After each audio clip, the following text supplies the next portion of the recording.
Welcome to the Dan Casper Show podcast, your chance to catch the full show anytime, anywhere. If you missed it live on the radio, no worries. We've got you covered with all the sports talk, opinions, interviews, and conversations from the show. From the Packers to the Brewers to the biggest stories in sports and around Wisconsin, it's all right here. This is the Dan Casper Show podcast. What's up, everybody? Good morning and a very happy Monday to you all. A DK show coming to you from the TDS Sports Talk Studios this morning. We appreciate you tuning in and making us a part of your start if you're already up and at it, whether you are listening on the radio dials of 105.1 FM, 790 AM, streaming us up online at sportstalk1051.com, WAYYradio.com. You've got your smart devices like your Alexa devices you can stream up on. You've got the Wisco Sports app. Download that, take it on the go.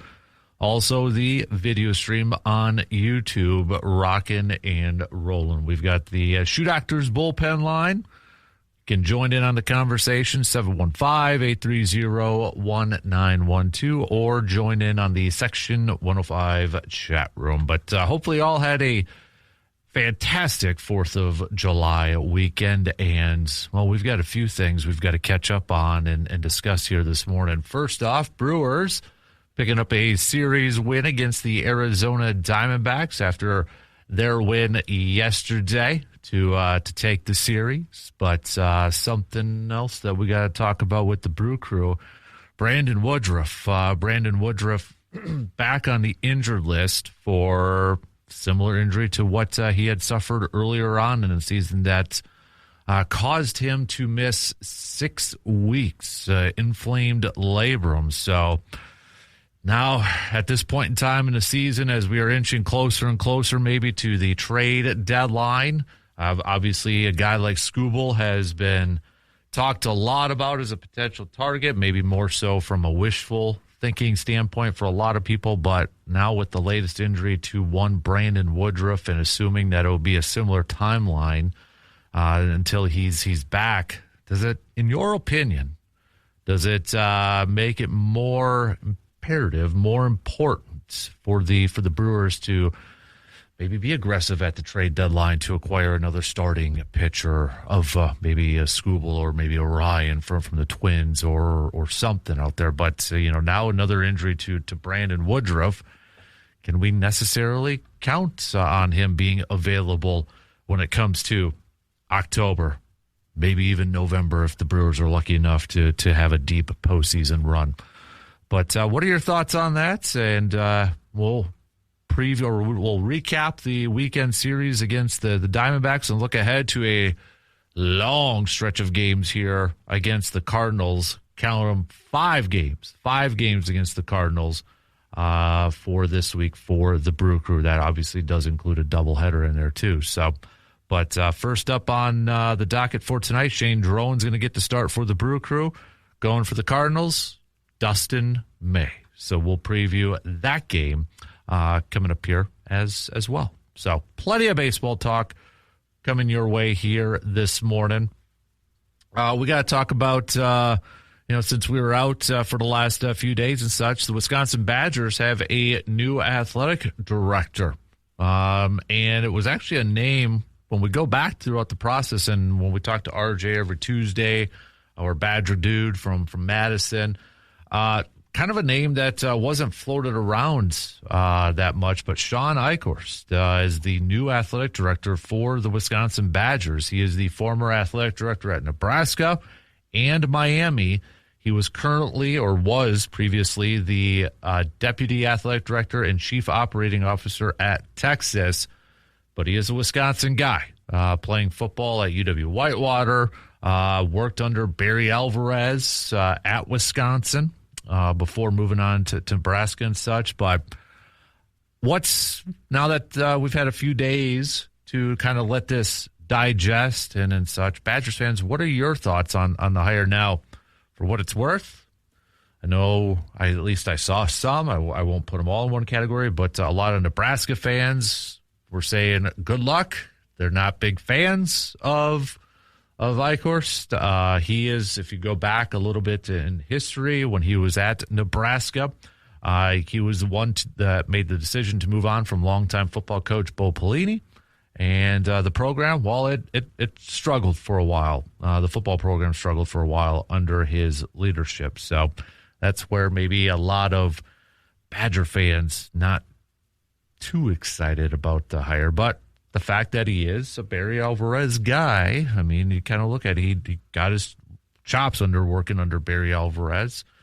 But does that mean a little bit more to you? He understands Wisconsin. He's a Wisconsin guy and such. But what are your thoughts on the hire? You can let us know and hit us up with a quick message and thought on that too. So we'll throw that in there. If you're a soccer fan, you got a big game tonight. Team USA is going to be in action in the can we call it Sweet 16? But Belgium, USA versus Belgium tonight at 7 p.m. So if you're a hockey fan, or excuse me, a soccer fan, how pumped up are you for tonight's game? So we'll talk a little World Cup on there. It is Monday morning, which means it's your VFW Post 305 best and worst from the weekend. What's your best? What's your worst? We can make it a little bit of an extended one, too, from the last maybe few days and such if you had some time off for the 4th of July holiday. We'll play a little Monday morning chat GPT coming up a little bit later on here, too. So, hey, if you got maybe you do have the day off, or if you're looking to do something during the lunch hour and such, just a little note here as a reminder, the Eau Claire Express do have a doubleheader today. And it's actually... First game's going to be at 11:05 at Carson Park, taking on the Wausau Woodchucks, and then game 2 is going to be at 2:05. So, got some late morning, early afternoon express baseball action going on at Carson Park. So, if you've got nothing going on, and then they'll be off for the next few days because of the All-Star break. But the Express picking up a win against Rochester last night, and they will return home for this doubleheader before. Some players going to be heading off to the All-Star game down at Field of Dreams in Iowa. So right now, the Express in the second half, they are 4-3. They're chasing Rochester, who is 5-1. La Crosse, who clinched the first half division championship, they're sitting at 4-2. Waterloo, 3-2. So, but Express back in action here today too. So that's kind of your game plan for us this morning. So let's pitter patter. Let's get at her, shall we? We'll take our first break. We'll bring on Justin, who's on for a couple hours every Monday with us as well. So he's back from Arizona, where he actually caught a Brewers game down there when they were taking on the Diamondbacks. So we'll chat plenty of baseball and whatever the heck else is on your mind here this morning. So let's take our first break, and then the leadoff will give the honors to the Brewers. Lots to talk about, lots to catch up on with the Brewers. Series win, concerns about Brandon Woodruff, maybe for his career, at least for the rest of the season and such. And does that make it a little bit more important for the Brewers with the uncertainty surrounding Brandon Woodruff to be more aggressive at the trading deadline? What do you think? Let's take a quick break, and we'll jump right into it. We'll be back after these quick words. Summer road trips create some great memories, but you know what? Sometimes accidents do happen, and if a fender bender puts a dent into your plans, just trust the fine folks at Superior Auto Body in Eau Claire to get your vehicle looking like new again. Their experienced team provides quality collision repair and attention to detail that helps restore your vehicle and your peace of mind. When life bumps into your vehicle, you can count on Superior Auto Body in Eau Claire to make that vehicle of yours look good as new. Let's say good morning to Justin, who's back from Arizona. Good morning, sir. Good morning. How are you doing on this good? Well, it sounds like you had a good fourth weekend. I did. At least the third was great. Yeah. Hopped on a flight at about 7 a.m. on the 4th. Got back here, and it's been a pretty good weekend since. So. Yeah. So you got to catch the Brewers game. Was it the third, that Friday night game that went some extra innings? A little kind of a crazy game to watch, but hey, when your team comes out on top, it's well worth it, right? So Oh yeah. So that was a good game. 11 innings, long game, but had a lot of fun. Was that first time in Arizona watching at the stadium? Chase Field. Yeah, Chase Field. Beautiful stadium. Not a big fan of center field and how it kind of juts up out there, but other than that, it was a lot of fun. Well, so let's talk some Brewers since you got firsthand look at it and all that. But taking the series and that. But I think the big story, obviously, from this past weekend is Brandon Woodruff, and with him now being already put on the injured list, same injury that caused him to miss 6 weeks prior to that. I don't know, dude. I hate to say this, and we'll talk to Dr. Crow at the end of the week and get his thoughts on it too far inside the training room. But it's hard not to, your mind goes to, okay, what's his career going to look like now? I mean, comes off that major shoulder surgery just from a couple years ago, misses a full season.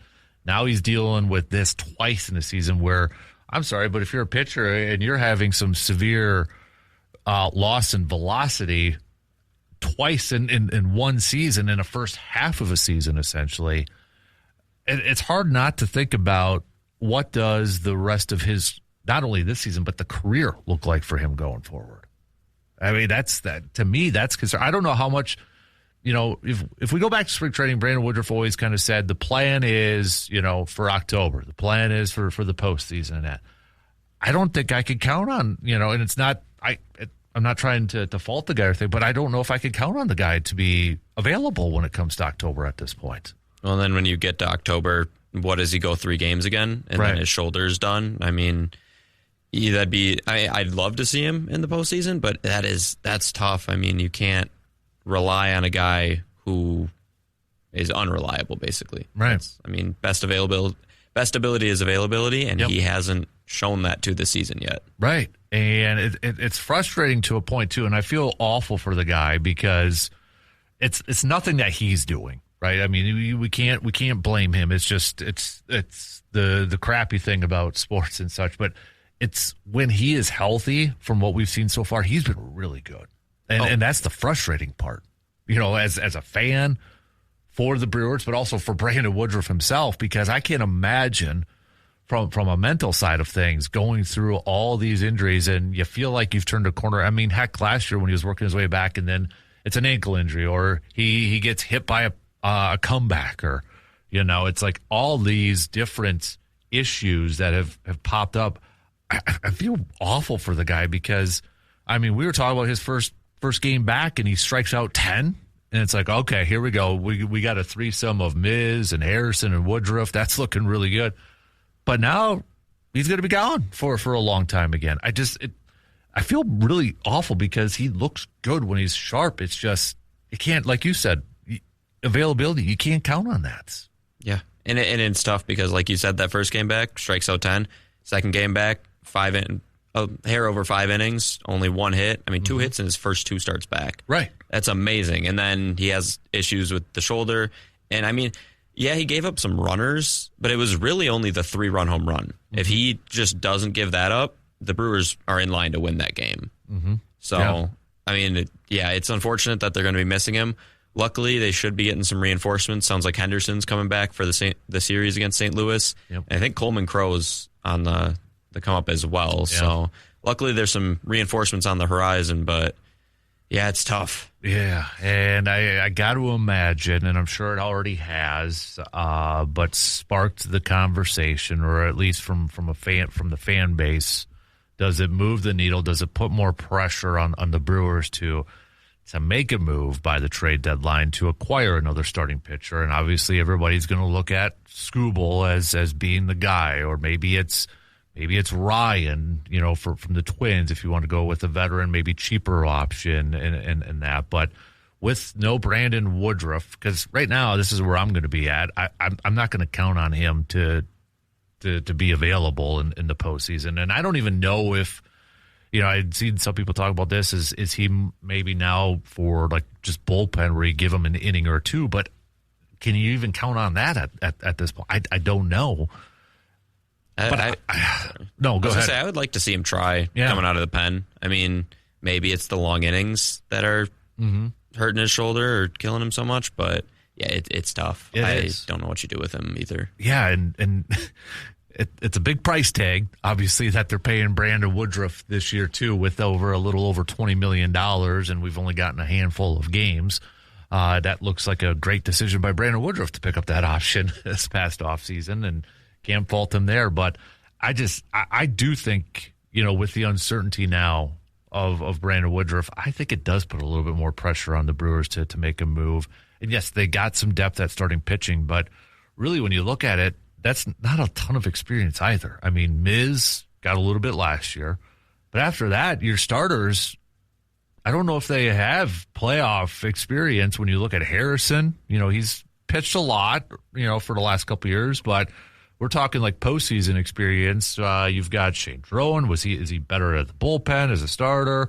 You mentioned Logan Henderson's coming back. He's still a younger guy in that.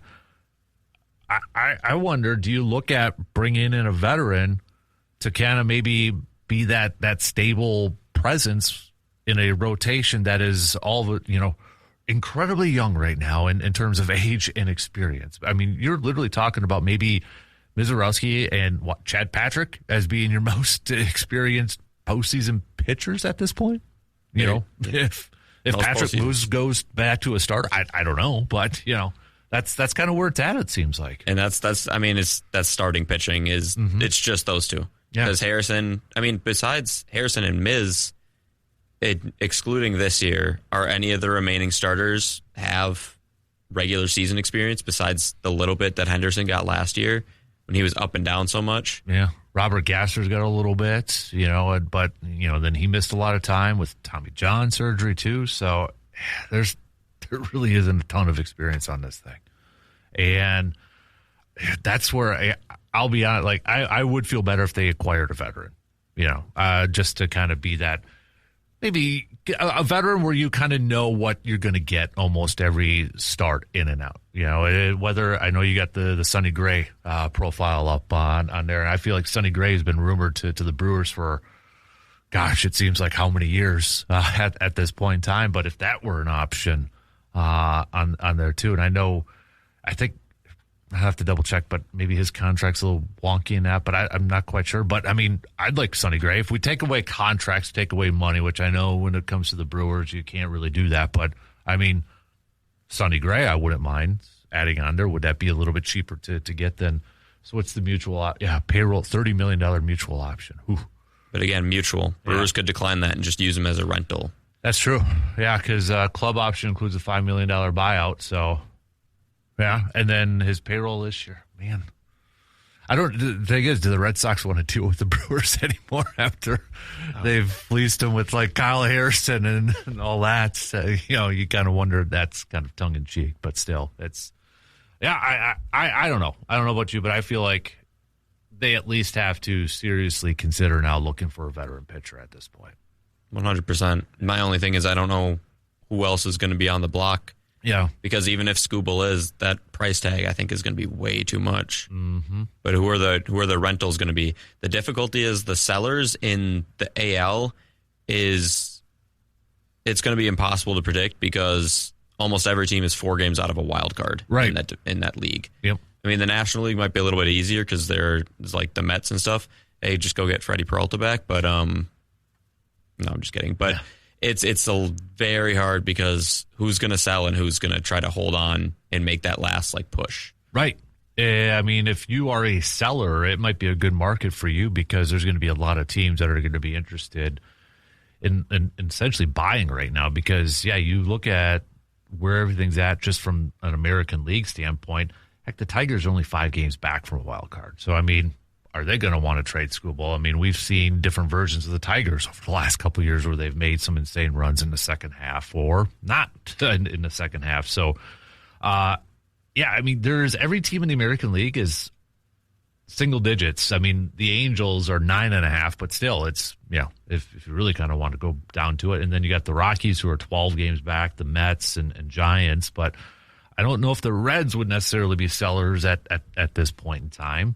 So there's not that's going to be the main thing here is who really is going to look at themselves as being sellers. And we're about a month away from the trade deadline, and I'm sure after the All-Star break or during the All-Star break, some more conversations and rumors are really going to heat up. But, if there's not that many teams willing to sell, that means price tags are going to go up for a lot of these guys. And, yep, the Brewers have ammo to make deals and to make, if they wanted to go get a Skubal, they would have the ammunition to do it from a prospect.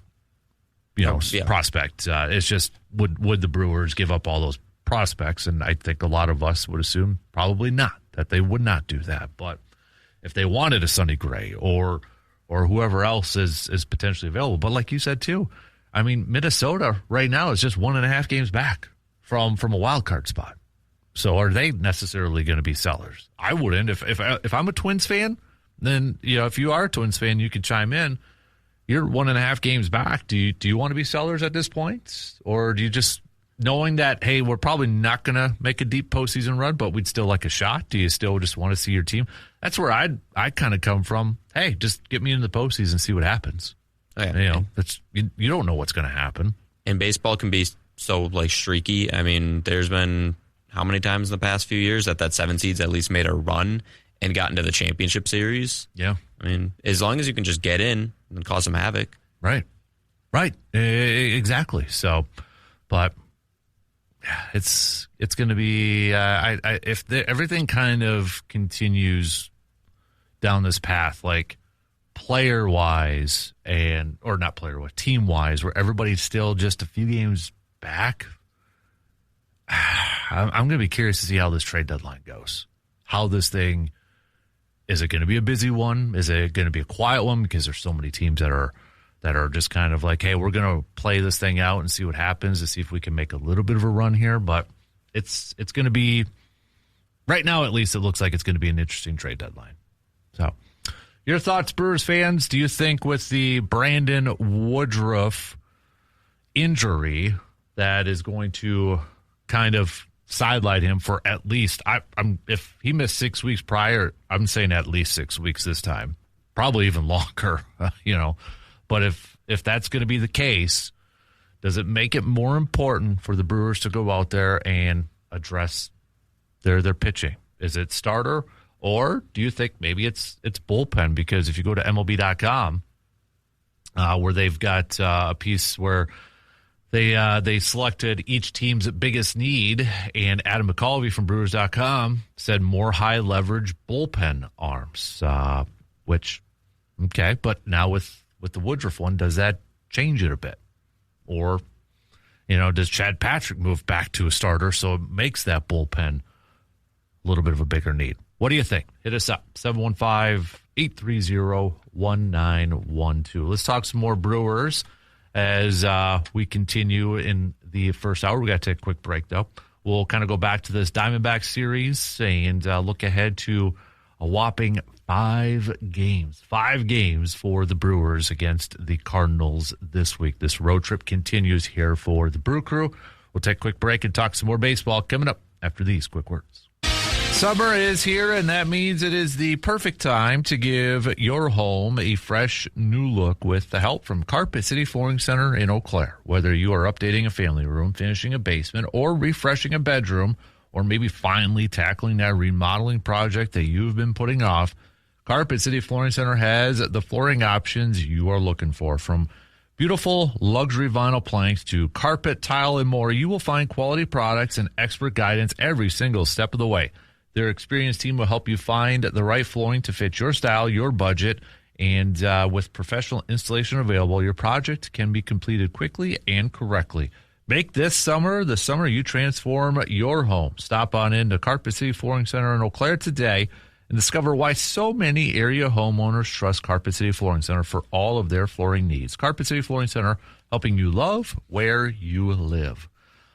So Brewers-wise, taking 2 out of 3 against the Diamondbacks yesterday, thanks to Summer of Sale with that catch at the little gamesmanship there. I watched that. I'm like, did he catch it? It looked like he caught it. Trevor McGill's probably one of the easiest people, too. If you want to lip read somebody, Trevor McGill's probably the easiest, too. But I love it. Like, he's celebrating. He's like, wait, what? Did he catch it? Oh, yep, he did. So, but taking 2 out of 3 against the Diamondbacks. Now setting up a 5 games against the Cardinals here. We've got tonight's game 1, Shane Drone versus Dustin May. So Brewers currently, when you look at where the standings are, still holding on to a comfortable lead in the National League Central ahead of the Cubbies. They are currently 6 games above the the Cubs, 7.5 above the Cardinals. But with 5 games here, the Cardinals can make some serious damage and make some serious movement. But on the flip side, the Brewers could really hand the Cardinals some serious damage here too, and really put them down in the standings here. But looking at this, taking it by a game-by-game approach, you got Shane Drone here, who is 3-2 with a 3.12 ERA so far this season. He is coming off of an appearance back on the 1st against the Reds, where he went 5 2/3 and only gave up 2 earned runs, struck out 7. Back on the 24th, he went 4 1/3, gave up 0 earned runs, struck out 5. Go back a little bit further on the 18th, 5 innings, 3 hits, just 1 earned run for Shane Drone. Now, Shane Drone finished off the month of June starting 5 games. He went 1-1 with a 3.65 ERA. But if you look at his last 3 games, he's been pretty going over 90 pitches in that June 18th game and June 24th, and then coming off of 5 2/3, a very efficient 78 pitches against Cincinnati. To me, Shane Drone, I don't know about you, Justin, but he obviously had a great month of May as a reliever, where in 7 games he pitched 7 games and a 1.72 ERA. And then June, he was straight up starter. He went 1-1 with 3.65 ERA. He's kind of been a nice wild card, really, for this Brewers team, at least in my opinion, where he's been a really good reliever and I would say a solid starter so far for this team. Yeah, he's been a great change of pace. Obviously, I'd like him to be back in the pen because he seems the most effective out of it. But he's been a great option to basically just plug and play in the starting rotation when they've needed it, especially on these long stretches, even if he's a 6th starter or with all the injuries becoming the 4 or 5 guy. I mean, yeah, some of the stats, like he's giving up runs a game, but as long as he can keep it below 3, even if at 3, I mean, then you give your team a good chance to win. Right. Yeah.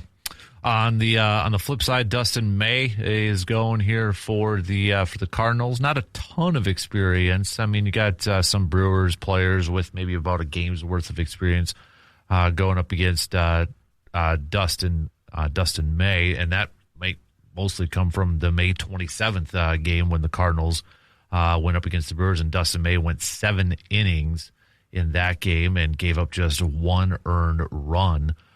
Did pick up the loss, though, so he pitched well. It was a quality start for Dustin May in that game. But, I mean, you look at this series, and this is a heck of a series with 5 games is obviously rare in itself, but obviously it's a makeup from an earlier series with the rain out and such. But 5 games can really, flip-flop kind of some standings here. So this is a heck of an opportunity for the Brewers to really kind of push down the Cardinals a little bit further in a series, or for the Cardinals to maybe kind of jump back into this NL Central chase, which right now is at best a 3-team race. I mean, from a few weeks ago, it was a cool story. It was, to see all teams above 500. Everybody was in contention. Now it's kind of separated here a little bit. The Reds have really kind of fallen down. Pirates are hovering just above 500 or at 500. Cardinals have fallen down just a little bit, but, they're still 7 games above 500. So this is, you look at these series with division games and that, and these are games that will matter. I know some people are saying, well, it's just, a little bit past the halfway mark. It's going to matter, though, when it comes to September and October, when we're talking about who's leading the NL Central at this point in time. So, but 5 games, that could change a lot. And this is still a road series here for the Brewers. They got the Pirates after this before the All-Star break. So I think this is this is a big opportunity here for the Brewers to push them down. But one thing that's kind of really reared its ugly head here for the Brewers, maybe as of late here, is runners in scoring position. And I feel like this has been a theme for how many years now at different points in time, is Brewers with struggling with runners in scoring position. And again, with the trade deadline, does one trade change this? Does one batter? I don't know who that batter would be at this point in time, but does that change that narrative? Is this just a stretch here where it's, a little funky here for the Brewers where they're struggling with that? But, I mean, this is a statistic. This is a stat. This is something that Brewers fans have been talking about for how many years now, it feels like, that this is an area of concern here for the Brewers. And especially when you get to the postseason, you don't really want to be struggling with runners in scoring position. You've got a little bit of what's that stat there say about? It says since June 16th, and this is on Reddit, so take it with a grain of salt. I mean, it might not be completely accurate, but the Brewers are batting 186. That's 27 for 145 with runners in scoring position. Luckily, 12-7 in that time frame, but that is not a recipe for success. Yeah. That puts a lot more pressure on your pitching staff and a lot more leverage situations with that bullpen. This has dropped their season average with run to 255, still well above average. So I guess that's the question then. Is this just one of those streaks that happens to every team in Major League Baseball because it's a long season? Or is this a legit concern going forward? It's honestly, maybe it's in a little bit of both. I think that's probably where we're at. Yeah, I think the Brewers maybe just earlier in the season kind of outperformed with runners in scoring position or overperformed. And now maybe it's just kind of regression to the mean with that 255, maybe a little bit lower. But yeah, the recent, this recent stretch has been concerning. Against the Diamondbacks, they went 4 for 30 with runners in scoring position. Yeah, it was even like in the game that they lost, they had double-digit hits.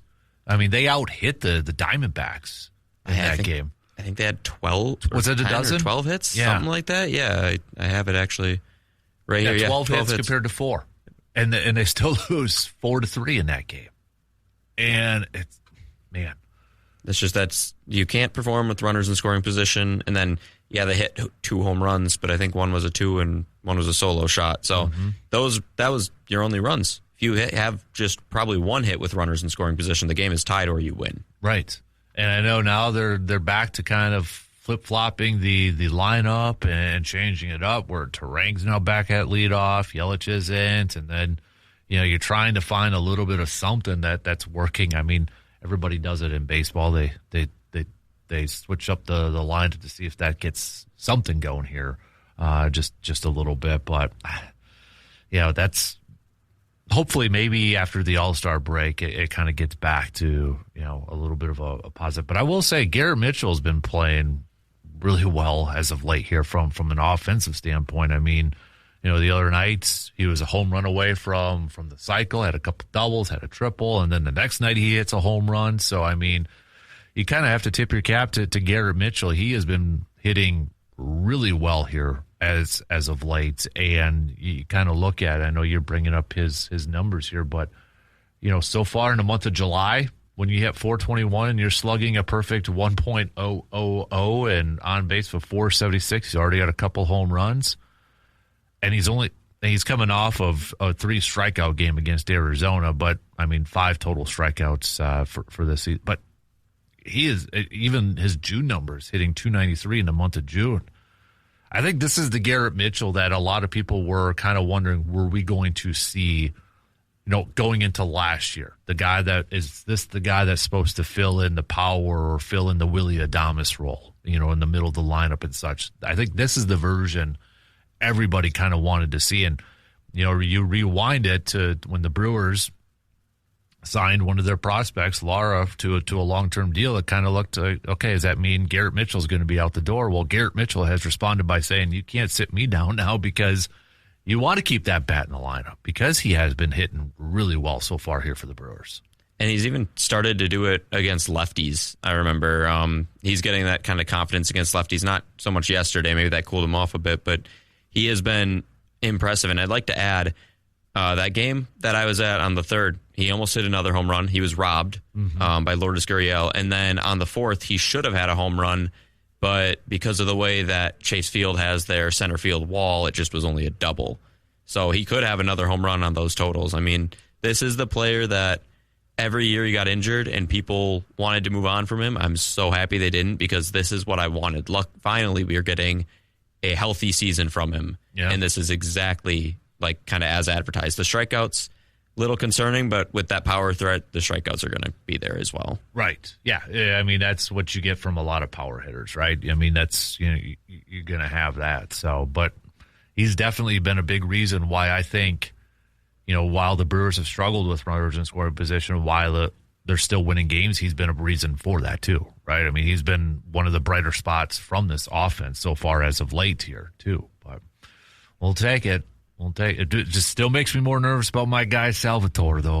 Sal Frelick. You can't trade that guy. I don't think he had a good month of June. He did. I mean, it looks like he's kind of turning it on. Maybe he's just a slow starter. Yeah. So we need the Summer of Sal Part 2 to come back. But Brewers made a post about him in June. So maybe. Yeah, he's been making some sweet catches, though, in right field and still getting the job done defensively. So, all right, let's take a quick break as we start to wrap up the first hour. We are flying through here. Brewers fans, you feel free to chime in. Hit us up, 715-830-1912, or hang out in the Section 105 chat where we got Barb saying good morning to everybody over there, too. So we'll take a quick break, and we'll be right back to wrap up the first hour after these quick words. Summer puts your vehicle to the test, and AJM Automotive is ready to help you pass that test. With two convenient Eau Claire locations, AJM Automotive can handle everything from oil changes and inspections to brakes, tires, and major repairs. Before your next road trip, make sure your vehicle is ready for wherever summer takes you. Trust the team at AJM Automotive.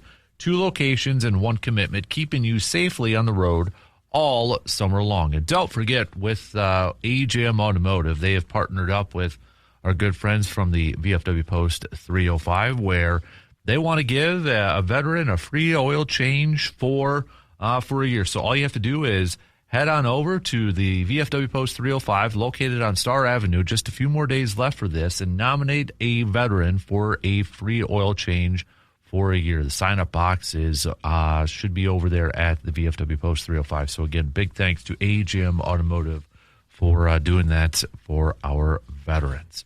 We just got a few minutes left to the top of the hour here. So, Brewers fans, we got a few texts to catch up on. Ben says, definitely feel like the Brewers should go acquire another starting pitcher with the Brandon Woodruff news. You can't count on him. Feel awful for the guy.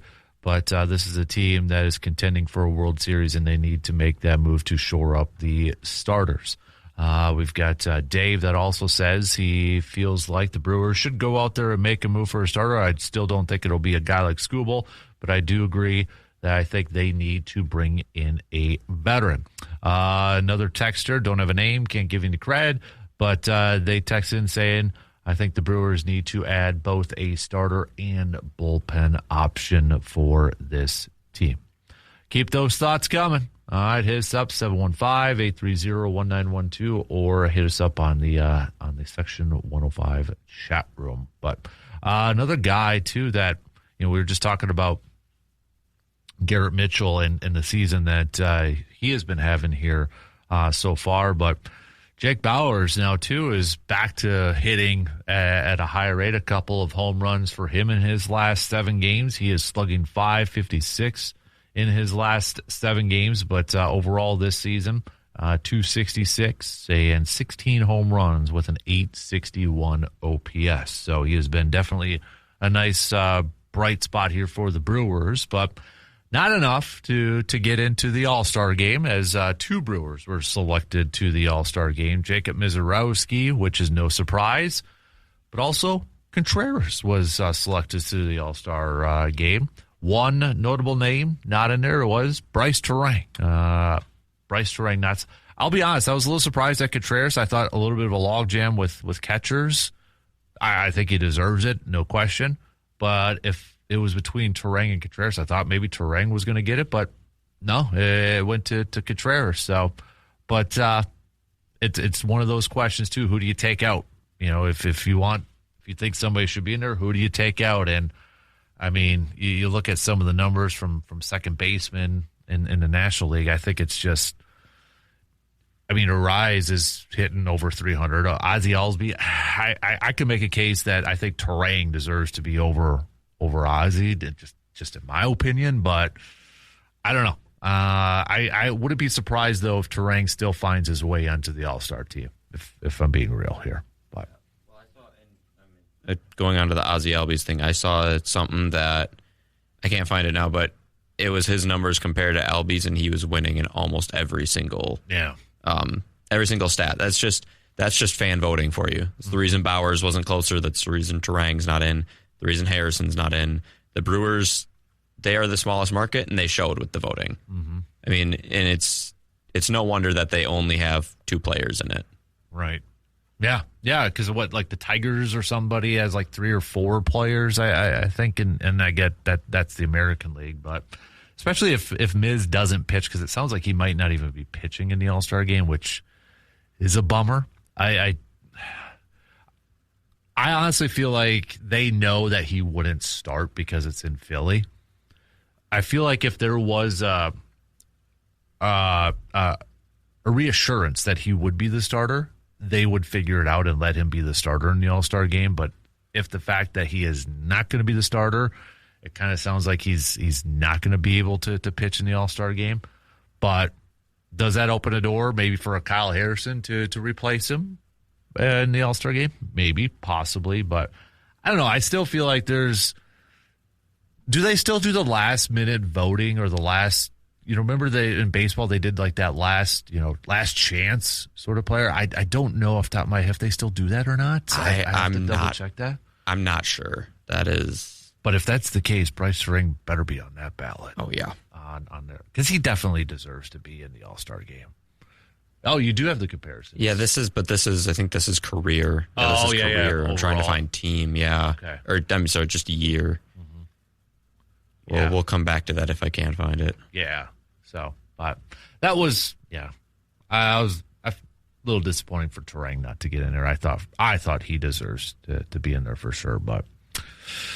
All right. We only got a minute left, so we'll talk more about this coming up a little bit later on. But, you do have, look at that, coming in the clutch right there. Look at you. All right. Well, we'll hit that up coming up in the next hour. So coming up next hour, I do want to talk a little bit about the Badgers with their new athletic director. Badgers fans, how you feeling about the hire of, one-time former Badger, Sean Eichhorst to replace Chris McIntosh as athletic director. Sean, athletic director for a hot minute at the University of Miami, but then was the athletic director at Nebraska, where a lot of Nebraska fans don't hold him in high regard.